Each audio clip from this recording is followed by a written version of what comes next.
Hello friends, welcome to Nitish family. 100 day weight loss சேலஞ்சில் day 33 vlog தான் பார்க்க போகிறோம். வாங்க வீடியோக்குள்ளே போகலாம். அதுக்கு முன்னாடி ஃபஸ்ட்டு என்னோட வெயிட் என்ன அப்படின்றது பார்த்துலாம். இன்றைக்கி என்னோட வெயிட் 60 கிலோவும் 300 கிராமும் காமிக்குது. சேம் வெயிட்டாக தான் இருக்குது.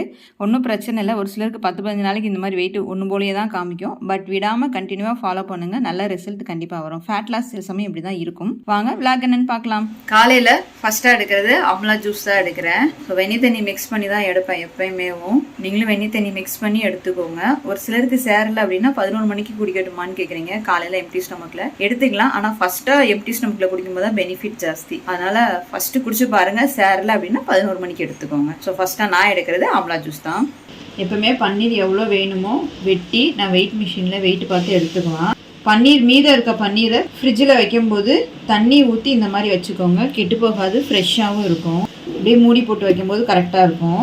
நிதிஷோட மத்தியானம் லஞ்சுக்கு சப்பாத்தி தான், 4 சப்பாத்தியும் அதுக்கப்புறம் பன்னீர் வந்து ஒரு 150 கிராம் இருக்க அளவுக்கு அவனுக்கு கொடுத்துருக்கேன். ஸோ அவனோட மத்தியான டிஃபன் இதுதான். மார்னிங்கில் வந்து மாதுளம்பழம் ஜூஸ் எடுத்துக்கிட்டான். அதுக்கப்புறம் ஒரு ஆப்பிள் கட் பண்ணி சாப்பிட்றது தான். காலையில் டிஃபன் எடுக்கிற டைம் மணி 8 ஆகுது. வாட்டர்மெலன் 300 கிராம் எடுத்திருக்கேன். குக்கும்பர் 150 கிராம் எடுத்திருக்கேன். அதுக்கப்புறம் ஊற வச்ச நட்ஸ் தான். பாதாம் பருப்பு ஒரு 8 எடுத்திருக்கேன். அத்திப்பழம் 2, கருப்புலந்த திராட்சை, வால்நட் எல்லாம் எடுத்திருக்கேன். ஸோ மார்னிங் டிஃபனாக எடுக்குது. இன்றைக்கி ஃப்ரூட்ஸும் நட்ஸ் மட்டும் தான் எடுத்திருக்கேன். மதியான சாப்பாடு எடுக்கிற டைம் மணி 12 ஆகுது. 12 மணிக்கு சாப்பிட்டா தான் ஒரு 4 மணிக்குள்ளே சமைச்சிடும். 4 மணிக்கு எக்ஸசைஸ் பண்ணால் கரெக்டாக இருக்கும். 2 சப்பாத்தி எடுத்திருக்கேன். 80 கிராம் இருக்குது. வெயிட் போட்டு தான் எடுப்பேன். ஸோ இன்றைக்கி வெயிட் பார்க்குறது எப்படி அப்படின்றது சொல்லிடுறேன். அதுக்கப்புறம் வந்து குக்கும்பர் 75 கிராம் எடுத்திருக்கேன். பன்னீர் வந்து 100 கிராம் எடுத்திருக்கேன். கருணக்கிழங்கு குழம்பு வந்து ஒரு கரண்டி எடுத்தேன். இந்த கரண்டிக்கு வந்து ஒரு கரண்டி வந்து 30 கிராம்லேருந்து 40 கிராம் வரும். நிறையா எடுத்தேன்னா 40-50 கிராம் வரும். நான் கரெக்டாக தலைத்தட்டை தான் எடுத்திருக்கேன். 30 கிராம் தான். ஸோ வெயிட் எப்படி பார்ப்பீங்கன்னு நிறையா கேட்டுக்கிட்டே இருந்தீங்க. அது எப்படின்றது பார்த்துடலாம். என்னோட மதியான சாப்பாடை நான் எடுத்துக்கிறேன். ஃபுட் வெயிட் மிஷினில் எப்படி வெயிட் போட்டு சாப்பிட்றதுன்னு கேட்டிருந்தீங்க. சரி, அதை தான் பார்க்கலான்ட்டு நான் வந்து இது அமேசானில் தான் வாங்கியிருக்கேன். இது என்னோட 2வது வெயிட் மிஷின். முதல்ல வாங்கினது நார்மலான ஒரு வெயிட் மிஷின் தான், 200ரூபான்னு நினைக்கிறேன். இது வந்து 600ரூபா. செஃப் மேட் கிச்சன் ஸ்கேல்னு சொல்லி. ஸோ இதோட லிங்க்கு கூட டிஸ்கிரிப்ஷன் பாக்ஸில் வேணால் தர்றேன். அமேசானில் தான் வாங்கினேன். ஸோ இது எப்படி யூஸ் பண்ணலாம் அப்படின்னு பார்த்துக்கலாம். ஃபஸ்ட்டு இதுதான் ஆன் பட்டன். 0 காமிக்குதையா? ஸோ இது வந்து யூனிட். இந்த ஓரத்தில் தெரியும் ஜி அப்படின்றது கிராமு. இந்த யூனிட் அமுக்கணும்னா ஒன்று இது வந்து லேப், எல்பி லேப்னு வரும். ML, Fahrenheit, gram. அதிகமாக நான் கிராமு எம்எல் தான் யூஸ் பண்ணுவேன். ஒரு பொருள் வச்சு பார்க்குறோம் அப்படின்னா கீழே வச்சு ஃபஸ்ட் ஆன் பட்டன் கீழே அங்கே பண்ணோம்னா 0 ஆக்கி 0 கிராமில் இருக்குது. ஒரு பொருளை வைக்கிறேன் அப்படின்னா அந்த பொருளும் சேர்ந்து வெயிட் வரும். திருப்பி ஆன் பட்டன் கீழே இருக்க பட்டனை டச் பண்ணோம் அப்படின்னா அது 0 ஆயிரும். ஓகேவா? இப்போ நம்ம என்ன பொருள் வேணுமோ, நான் வந்து உப்புக்கல்லை எடுக்கிறேன். ஸ்நாக்ஸுக்கு 20 கிராம் எடுப்பேன். 20 கிராம் வந்துருச்சு. ஸோ என்னோடய ஈவினிங் ஸ்நாக்ஸாக இருக்கிறது பொட்டுக்கல்லை தான் எடுக்கிறேன். ஸோ இப்போ இதிலே அடுத்து நான் ஒரு பொருள் வெயிட் பண்ணணும் அப்படின்னா திருப்பியும் 0 ஆகினதுக்கப்புறம் திருப்பி நம்ம இன்னொரு பொருளை கூட வச்சு வெயிட்டு பார்த்துக்கலாம். திருப்பியும் இதை பொருளை 0 ஆக்கிட்டு இதில் என்ன வேணுமோ நம்ம தேவையான பொருட்களை போட்டுக்கலாம். நட்ஸ் எது வேணும்னா போட்டு செஞ்சுக்கலாம். அதே மாதிரி தான் பிளேட்டில் வச்சு அந்த 0 ஆக்கி நான் ஒன்று ஒன்றா போட்டுக்குவேன். இப்போ தண்ணி ஜூஸ்லாம் எடுக்கிறீங்க அப்படின்னா அதுவும் இதே மாதிரி தான். ஸோ நம்ம எம்எல் ஆக்கிக்கணும். இப்போ வந்து இது கிராமில் இருக்கு இல்லையா? இந்த கிராமை யூனிட்டை கிளிக் பண்ணிங்கன்னா எம்எல் வந்துருச்சா? நம்ம வந்து ஜூஸ் வந்து அளவு எடுத்துக்கலாம். ஜூஸோ சூப்போ வந்து நம்ம அளவு எடுத்துக்கலாம். இந்த மாதிரி தான் பண்ணுறது. ஸோ நான் சூப் அளவு எடுக்கும்போது இன்றைக்கி காமிக்கிறேன். சிம்பிள் தாங்க பண்ணுறது. ஈவினிங்கில் 4 மணிக்கு எக்ஸசைஸ் ஸ்டார்ட் பண்ணேன் அப்படின்னா 5:30 வரைக்கும் எக்ஸசைஸ் வந்து சிவியராக பண்ணுவேன். நல்லா 1.5 hours ஃபுல் பாடி ஒர்க் அவுட்னாலும் சரி, lower body work out, upper body work out எல்லாம் மிங்கிள் பண்ணி பண்ணுவேன். கண்டிப்பாக full body work out 30 count பண்ணி 1 செட்டு 2 செட்டு அந்த மாதிரி பண்ணிடுவேன். ஸோ ஒர்க் அவுட்க்கு கொஞ்சம் அதிகமாக இம்பார்ட்டன்ட் கொடுக்கும்போது தான் பாடி வந்து டோன் ஆகும், மசில்ஸ் டைட் ஆகும், கொஞ்சம் நம்மளுக்கு ஸ்ட்ரக்சர் கரெக்டாக கிடைக்கும், ஸ்ட்ரென்த்தாகவும் இருக்க முடியும்.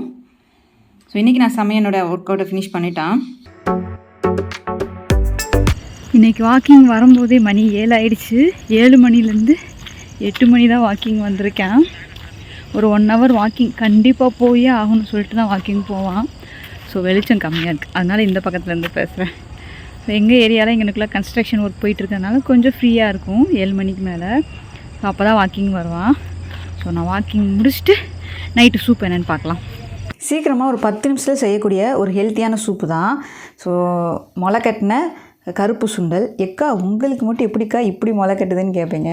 இந்த மாதிரி குட்டி குட்டி பாக்ஸில், சில்வர் பாக்ஸில் என்ன பண்ணுவான், ஊற வச்சுட்டு எடுத்து வடிகட்டிட்டு நல்லா அலசிட்டு அதுக்கப்புறம் பாக்ஸில் போட்டு க்ளோஸ் பண்ணி ஃப்ரிட்ஜில் ஸ்டோர் பண்ணது தான். இது 4 நாள் ஆயிடுச்சு.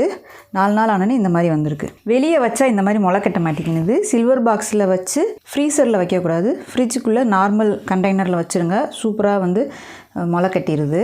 வெங்காயம், அரை வெங்காயம், தக்காளி, சின்ன தக்காளி இருந்தது 2 தக்காளி, வெள்ளைப்பூடு வந்து 10 பூண்டு எடுத்துருக்கேன். உங்களுக்கு வேணும்னா காரத்துக்கு இஞ்சி சேர்த்துக்கோங்க. நான் சூப்பில் இஞ்சி சேர்க்கலை, அதுக்கு பதிலாக மிளகுத்தூள் சேர்ப்பேன். ஸோ எல்லாத்தையும் மிக்ஸி ஜாரில் போட்டுடலாம். இதுலேயே டெய்லி என்ன பண்ணுவேன் அப்படின்னா 1 டேபிள் ஸ்பூன் அளவுக்கு கொள்ளு வந்து விளக்கெண்ணெயில் வறுத்து வச்சுருக்கேன். ஸோ இது வந்து 1 டீஸ்பூன் அளவுக்கு. இதில் கொஞ்சமாக தண்ணி ஊற்றிக்கிறேன், நிறையா ஊற்றாதீங்க, ஒரு 1/4 டம்ளர் அளவுக்கு தண்ணி ஊற்றிக்கோங்க. இப்போ இதை மிக்ஸி ஜாரில் ஒரு ஃபைன் பேஸ்ட்டாக அரைச்சிட்டு வந்துடுறேன். இது என்னென்னா குழந்தைங்களுக்கும் கொடுக்கலாம், பெரியவங்களும் சாப்பிட்டுக்கலாம். குயிக்காக செய்கிறதுக்கு ரொம்ப ஈஸியாக இருக்குது. சூப்பு தாளிக்கிறதுக்கு நான் நல்லெண்ணெய் தான் 2 டீஸ்பூன் அளவுக்கு ஊற்றிக்கிறேன். இந்த எண்ணெயிலேயே வீட்டில் அரைச்ச மசாலா பொடி சின்ன டீஸ்பூனுக்கு 1 டீஸ்பூன், இது வந்து கரம் மசாலா பொடி, இது ஒரு 1/4 டீஸ்பூன் போட்டுக்கிறேன். இந்த பொடி வந்து சீரகம், சுக்கு, அதுக்கப்புறம் மல்லி, மிளகாப்பொடி 1 டீஸ்பூன் எடுத்தேன்னா இது வந்து 2 டீஸ்பூன் எடுப்பேன். கொஞ்சமாக இந்த எண்ணெயில் வறுத்துடலாம். இப்போ அரைச்ச பேஸ்ட்டை இதில் ஊற்றிடலாம்.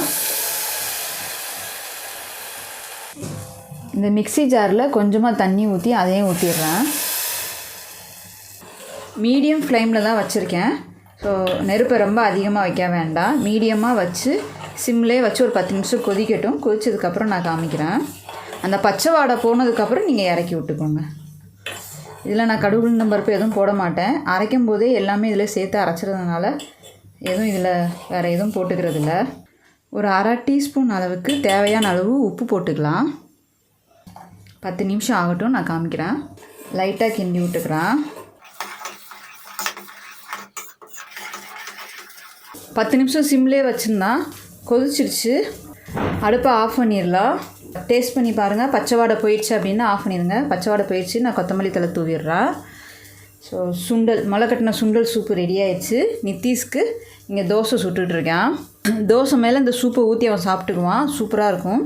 சரி, நான் எப்படி எடுக்கிறேன் அப்படின்றது காமிக்கிறேன். வெயிட் மிஷினில் யூனிட் வந்து நான் என்ன வச்சுருக்கேன்னா எம்எல் தான் வச்சுருக்கேன். இப்போ பவுலில் வச்சோம்னா 250 எம்எல் காமிக்குதா, இதை 0 ஆக்கிடலாம். 0 ஆகிடுச்சு. இப்போ நம்ம சூப்பு ஊற்றிக்கலாம். இது பருப்பு சூப்பு தான், அதனால் கட்டியாக தான் வரும். இந்த சூப்புக்கு நான் 3/4 அளவு எடுத்திருக்கேன். இது வந்து நல்லா ஃபில்லிங்காக இருக்கும். ஒரு 200 எம்எல் இருக்க அளவுக்கு நான் எடுத்துக்குவேன். சூப்பு வந்து 200 எம்எல் இருக்க அளவுக்கு எடுத்திருக்கேன். இதில் என்ன பண்ணுவேன் அப்படின்னா கொஞ்சமாக பச்சை வெங்காயம் இருக்கு இல்லையா, அது போட்டால் சூப்பராக இருக்கும். மேலே அப்படியே தூவி விட்டு பச்சை வெங்காயம் மாதிரி போட்டுக்கிறது. அதுக்கப்புறம் இதுலேயே கேரட் கொஞ்சமாக தூவி விடுவேன், கொஞ்சமாக கொத்தமல்லி தழை. ஸோ சூப்பராக ரெடி ஆயிடுச்சு டயட் சூப். ஸோ சூப்பு வந்து சிம்பிளாக கொஞ்சம் குயிக்காக செய்கிறதுக்கு ரொம்ப ஈஸியாக இருக்கும். குழந்தைங்கலேருந்து எல்லாருமே சாப்பிட்டுக்கலாம். நான் சிம்பிளாக வெயிட் லாஸ்க்கு ஒரு ஆளுக்கு இப்படி தான் சூப் எடுத்துக்கிறேன். எங்கள் வீட்டில் இந்த சூப்பை எப்படி யூஸ் பண்ணுவாங்க அப்படின்னா, தோசையில் இந்த சூப்பை அப்படியே ஃபுல்லாக கறிக்குழம்பு மாதிரி ஸ்ப்ரெட் பண்ணிக்குவான்.